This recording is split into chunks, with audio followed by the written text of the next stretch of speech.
Good morning. Have a nice day. सरकार की गलत नीतियों के कारण या पिछली सरकारों की गलत नीतियों के कारण, ऐसे बोलना ज्यादा ठीक रहेगा, कल हिंदुस्तान के 20 एग्जैक्ट फिगर तो पता नहीं, 20-25 सैनिक चाइना के द्वारा मारे गए। इस बात का बहुत दुख है, अफसोस है। सरकार अगर उनको हथियारबंद करके भेजती बॉर्डर की रक्षा के लिए तो ये नहीं होता।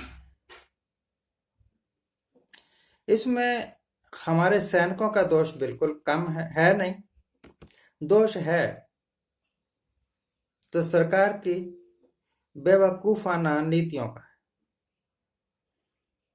क्यों भेजा बिना हथियार के सैनिकों को बॉर्डर पर, और बॉर्डर की रक्षा करने के लिए? कोई सुनेगा तो उसको लगेगा कि बॉर्डर पर सैनिक भेज रहे हैं बिना हथियारों के, इससे बड़ा फुलिश फैसला कोई नहीं हो सकता। पर कर लिया। किसी की ईगो तो शांत हो गई। ये कहते हैं कि 1996 में फैसला हुआ था। ठीक है, उस वक्त किसी ने गलती कर ली तो ये थोड़ा है कि जो काम गलत आपको आज लग रहा है, 1996 का गलत किया हुआ काम आज तक क्यों ढोते रहे आप? आपको इतनी समझ ही नहीं, दिमाग ही है नहीं कि बॉर्डर की रक्षा करनी है तो उसके वास्ते हथियार जरूरी है। और मैं तो इस बात को मानता ही नहीं, संभव ही नहीं है ये कि चाइना ने हमारे 20 सैनिक मार दिए। वो चाइना जिसकी 9 बार यात्रा कर चुके हैं प्रधानमंत्री, और 2-3 बार वो भी यहां आ चुके हैं, जिसके साथ झूले भी झूल चुके हैं, जिनके साथ पक्की यारी इतनी है कि मोदी साहब को 9 बार वहां जाना पड़ गया, उनको यहां बुलाना पड़ गया और उनका खूब स्वागत किया गया। कहीं ये इलेक्शनों को, अगले जो आने वाले इलेक्शन है, उनको जीतने की कोई चाल तो नहीं? उसी तरह जिस तरह सर्जिकल स्ट्राइक क्यों किया गया था? क्योंकि इलेक्शन जीतना था। बालाकोट क्यों किया गया था? क्योंकि इलेक्शन जीतना था। हाई सिक्योरिटी जोन में एक कार घुस जाती है अनजानी और आपको खबर ही नहीं। आपकी आपकी सीआईडी, इतने आपके पास पावर, इतनी शक्तिशाली एजेंसियां उस और रिपोर्ट को जरूर करते होंगे। उनकी रिपोर्टों को नजरअंदाज करके वो सारे काम कर दिए जो नहीं करने चाहिए थे और सैनिक मारे गए। किसी माँ का बेटा, किसी पत्नी का पति, किसी बच्चे का बाप चला गया, किसी घर का चिराग बुझ गया और प्रधानमंत्री ने एक लाइन बोल दी और सब कुछ ठीक ठाक हो गया। इनकी शहीदी,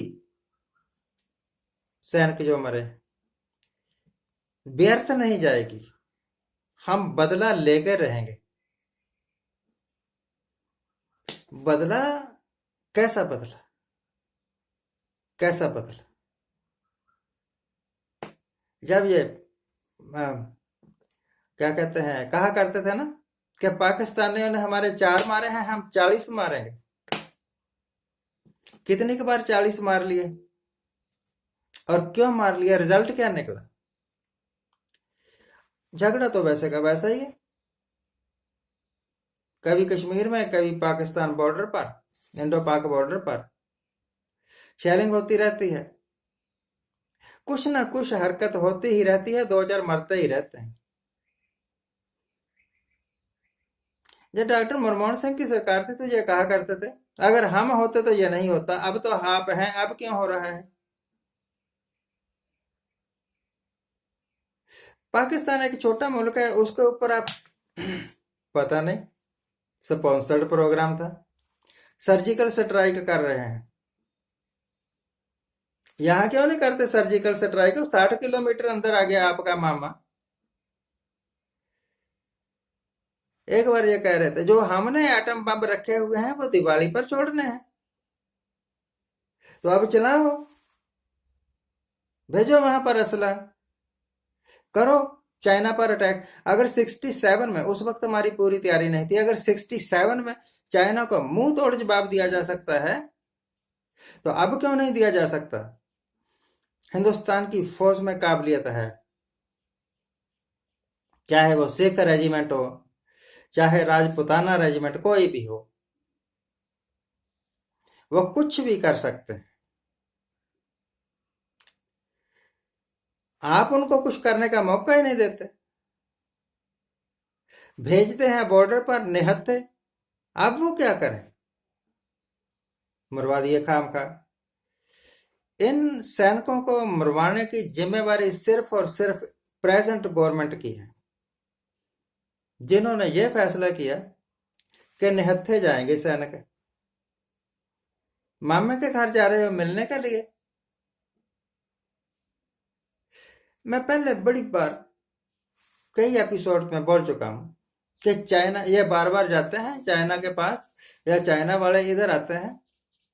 चाइना एक खतरनाक मुल्क है, इनके ऊपर भरोसा नहीं करना चाहिए, ये एक ना एक दिन जरूर नुकसान पहुंचाएंगे और पहुंचा रहे हैं।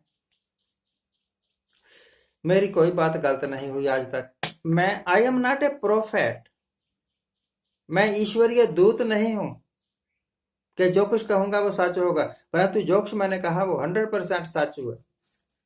चाहे इलेक्शनों के बारे में कहा, चाहे मोदी गवर्नमेंट की कारगुजारियों के बारे में। इन्होंने जीएसटी लगाया, मैंने कहा ये गलत है। इन्होंने 370 लगाया, मैंने कहा 370 हटाया। 370 हटाना ठीक है, जिस तरीके से हटाया वो तरीका गलत था, इससे हमारे कश्मीरी भाई हमसे दूर हो गए। इन्होंने लॉकडाउन लगाया, मैंने कहा गलत है, नहीं लगाना चाहिए, अर्थव्यवस्था बैठी हुई है और बैठ जाएगी। तो कहने लगे क्यों देश नहीं बचाना? जब 100 या 200 थे कोरोना के विक्टिम, तब देश बचाने के लिए लॉकडाउन लगाया। अब 3.25 लाख कोरोना के विक्टिम है और कई सौ कई हजार मर चुके हैं। अब नहीं बचाना देश। अब कहते हैं आगे के लिए अनलॉक अनलॉक अनलॉक अनलॉक ही होगा। ये सरकार ना तो कोई ठीक ढंग की नीति बना सकी है, ना उसको लागू कर सकी। एक शेर की मूर्ति सी बना के दिखाया करते थे, मेक इन इंडिया। कहां गया आपका मेक इन इंडिया? सारा चाइना का सामान यहां बिक रहा है। कौशल विकास योजना, कहां गया कौशल विकास योजना? ठंडे बस्ते में डाल दिया। अब कौशल विकास पर जितना पैसा आपने उजाड़ा था वो सारा सरकारी खजाने में जमा करवाओ, क्योंकि आपकी बेवकूफी है, आप भरो सरकार।